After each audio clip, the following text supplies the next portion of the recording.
జార్ఖండ్లోని చక్రధర్పూర్ వద్ద ముంబై హౌరా ఎక్స్ప్రెస్ పట్టాలు తప్పింది.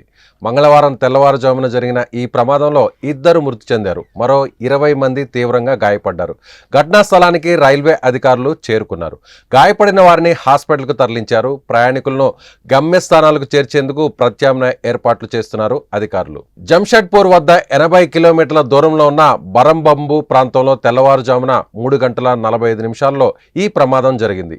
ఈ ప్రాంతం ఆగ్నేయ రైల్వే డివిజన్ కిందకు వస్తుంది. మొత్తం 18 బోగీలు పట్టాలు తప్పినట్లు ఎస్ఈఆర్ అధికార ప్రతినిధి చెప్పారు. సహాయక చర్యలు కొనసాగుతున్నట్టుగా ఆయన వెల్లడించారు. ప్రమాదం నేపథ్యంలో హౌరా టిట్లాగఢ్ కాంటాబాంజీ ఇస్పత్ ఎక్స్ప్రెస్, హౌరా బార్బిల్ జనశతాబ్ది ఎక్స్ప్రెస్ ను రద్దు చేస్తున్నట్లు ఎస్ఈఆర్ తెలిపింది.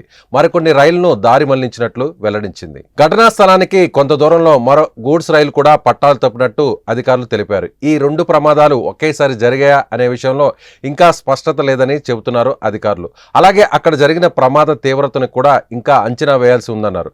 ఘటన జరిగిన సమాచారం అందుకున్న వెంటనే రైల్వే అధికారుల బృందం ఘటనా స్థలానికి చేరుకొని సహాయక చర్యలు చేపట్టారు.